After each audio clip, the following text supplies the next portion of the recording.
Assalamualaikum warahmatullahi wabarakatuh. Salam sejahtera untuk kita semua. Om Swastiastu. Perkenalkan, nama saya Melisiana Lombok Padang dengan NIM SF23060043 dari Prodi S1 Farmasi Stikas Bakti Pertiwi Lu Raya Palopo. Pada kesempatan kali ini, saya akan membuat video sebagai pengganti MIT dari mata kuliah Kimia Farmasi 1 dengan dosen pengampu Ibu Rizka Yuli Nurfianti, S.Farm, MSI. Di sini, saya akan membahas materi mengenai stereokimia dan dampaknya pada efektivitas farmakologis pada obat ranitidin. Baik, untuk mengefisienkan waktu, langsung saja kita masuk pada video penjelasan materinya.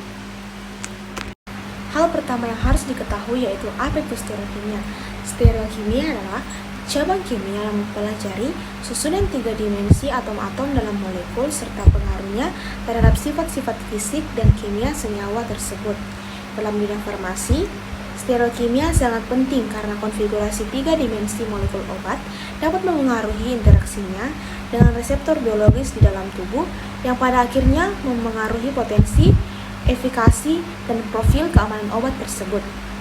Beberapa konsep utama dalam stereokimia meliputi isomerisme, yaitu keadaan di mana senyawa memiliki rumus kimia yang sama tetapi struktur 3 dimensinya berbeda. Terdapat 2 jenis utama isomerisme dalam stereokimia. Yang pertama yaitu isomer geometris. Isomer geometris adalah isomer yang berbeda dalam orientasi atom di sekitar ikatan rangkap atau cincin. Yang kedua yaitu isomer optik.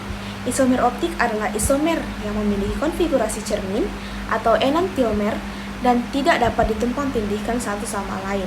Dalam farmakologi ada 2 enantiomer yaitu R dan S dari suatu senyawa dapat memiliki efektivitas biologis yang sangat berbeda. Satu enantiomer mungkin aktif secara farmakologis, sementara yang lain bisa saja kurang aktif atau bahkan menyebabkan efek samping. Yang kedua yaitu stereokimia ranitidin. Ranitidin adalah obat yang termasuk dalam kelas histamin 2 atau H2 blocker yang digunakan untuk mengurangi produksi asam lambung.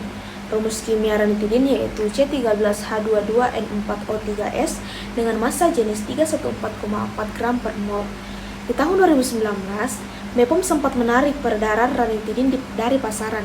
Hal ini terjadi karena obat ini mengandung N-nitrosodinametilam atau NDMA yang berpotensi menimbulkan kanker. Namun, saat ini, produsen farmasi telah membuat kandungan tersebut sangat minim, sehingga peredaran diizinkan kembali. Ranitidin bekerja dengan menghambat reseptor H2 pada sel parietal di lambung, sehingga mengurangi sekresi asam lambung. Ranitidin dapat bermanfaat untuk mengatasi beberapa kondisi penyakit seperti tukak lambung, reflux esofagitis, tukak duodenum, hiperasiditas, tukak karena penggunaan NSAID, dan infeksi bakteri H. pylori. Dosis ranitidin harus menyesuaikan dengan kondisi penyakit maupun dengan usia pasien.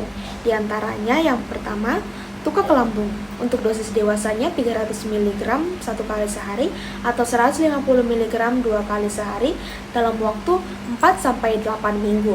Yang kedua, ulcus duodenum. Dosis untuk dewasanya 300 mg 1 kali sehari atau 150 mg 2 kali sehari dalam waktu 4-8 minggu juga. Yang ketiga, tukak gaster. Kondisi hipersekresi patologis 150 mg 2 kali sehari, esofagitis erosif 150 mg 4 kali sehari. Yang keempat, penyakit berat hingga 6 gram per hari, terapi pemeliharaan 150 mg sebelum tidur. Dan yang kelima, untuk pemberian jenis injeksi maka harus dilakukan oleh dokter. Dosis dapat bervariasi mulai dari 1 mg per kg BB per jam dan dapat naik secara bertahap. Terdapat beberapa macam efek samping umum yang bisa Anda rasakan apabila mengonsumsi ranitidin, baik untuk jangka pendek maupun untuk jangka panjang. Seperti contohnya yaitu sakit kepala, insomnia, pusing, mual, muntah, halusinasi, ruam, dan sembelit. Sementara efek samping yang jarang terjadi meliputi kehilangan libido, gelisah, nyeri sendi, nyeri otot, dan rambut rontok. Struktur molekul ranitidin meliputi gugus yang memungkinkan interaksi spesifik dengan reseptor H2 dan stereokimianya berperan dalam mengoptimalkan interaksi ini. Sedangkan untuk struktur kimia ranitidin seperti pada gambar ini. Ranitidin adalah molekul yang tidak memiliki pusat kiral sehingga tidak membentuk enantiomer. Namun, struktur 3 dimensinya tetap memiliki pengaruh terhadap bagaimana molekul ini berinteraksi dengan reseptor H2. Dalam kasus ranitidin, keefektifan farmakologisnya lebih bergantung pada struktur molekul yang memungkinkan terjadinya interaksi optimal dengan reseptor daripada isomerisme optik. Yang ketiga yaitu dampak stereokimia pada efektivitas farmakologis. Secara umum, stereokimia sangat berpengaruh pada efektivitas farmakologis obat. Beberapa aspek utama dari dampak stereokimia terhadap efektivitas farmakologis meliputi yang pertama, afinitas reseptor. Isomer tertentu dari suatu obat mungkin memiliki afinitas yang lebih tinggi terhadap reseptor tertentu, yang berarti molekul tersebut dapat mengikat reseptor lebih kuat dan memberikan efek yang lebih signifikan. Yang kedua, selektivitas obat. Stereoisomer dapat memiliki selektivitas yang berbeda terhadap reseptor yang berbeda. Misalnya, satu enantiomer mungkin lebih selektif untuk reseptor yang diinginkan, sedangkan enantiomer lainnya mungkin mengikat reseptor yang berbeda dan menyebabkan efek samping. Yang ketiga, metabolisme obat. Enzim dalam tubuh seperti enzim sitokrom P450 di hati dapat mengenali stereoisomer dengan cara yang berbeda. Hal ini dapat menyebabkan perbedaan dalam metabolisme, durasi efek obat, dan potensi toksisitas antara satu isomer dengan yang lain.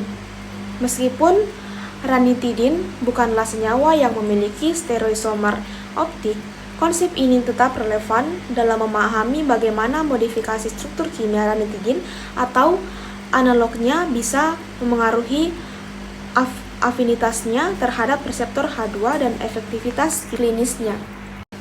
Yang keempat yaitu efektivitas farmakologis ranitidin.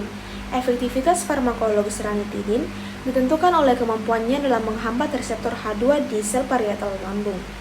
Dengan mengurangi produksi asam lambung, ranitidin membantu dalam mengatasi kondisi seperti ulcus pepticum dan gastroesophageal reflux, DCAC atau GERD. Mekanisme ini memungkinkan penyembuhan luka di lambung dan mengurangi gejala rasa sakit pada pasien. Dan yang terakhir atau yang kelima yaitu keterkaitan stereokimia dan efektivitas ranitidin.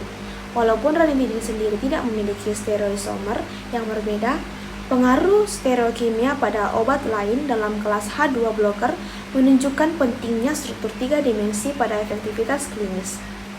Ranitidin lebih dipengaruhi oleh struktur molekulnya yang memungkinkan pengikatan yang efektif dengan reseptor H2 daripada oleh perbedaan stereokimia spesifik. Namun, modifikasi struktural dari ranitidin seperti pada pengembangan analog atau penggantian gugus kimia tertentu dapat menyebabkan perubahan dalam bagaimana molekul berinteraksi dengan reseptor tersebut dan pada akhirnya mempengaruhi potensi serta durasi aksinya. Dalam kasus obat-obat lain yang memiliki stereoisomer, pengembangan dan pemurnian isomer aktif dapat memberikan manfaat klinis yang lebih besar dengan mengurangi dosis yang diperlukan, meminimalkan efek samping. Contoh ini menunjukkan bahwa memahami stereokimia suatu obat dapat menjadi langkah penting dalam meningkatkan efektivitas terapeutik. Kesimpulan yang dapat diambil dari materi stereokimia dan dampaknya pada efektivitas farmakologis pada obat ranitidin yaitu stereokimia merupakan elemen penting dalam kimia farmasi yang dapat memengaruhi bagaimana obat bekerja di dalam tubuh melalui interaksi dengan reseptor biologis, metabolisme, dan efek farmakologisnya. Meskipun ranitidin tidak bergantung pada isomerisme optik, Struktur tiga dimensinya tetap penting untuk efektivitasnya sebagai inhibitor reseptor H2. Pemahaman mengenai bagaimana stereokimia memengaruhi interaksi molekul obat dengan reseptor memungkinkan para ilmuwan untuk mengembangkan obat yang lebih efektif dan dengan profil keamanan yang lebih baik. Sekian dari materi stereokimia dan dampaknya pada efektivitas farmakologis pada obat ranitidin. Kurang dan lebihnya mohon dimaafkan. Wassalamualaikum warahmatullahi wabarakatuh. Salam sejahtera untuk kita semua. Om Santi Santi Santi Om.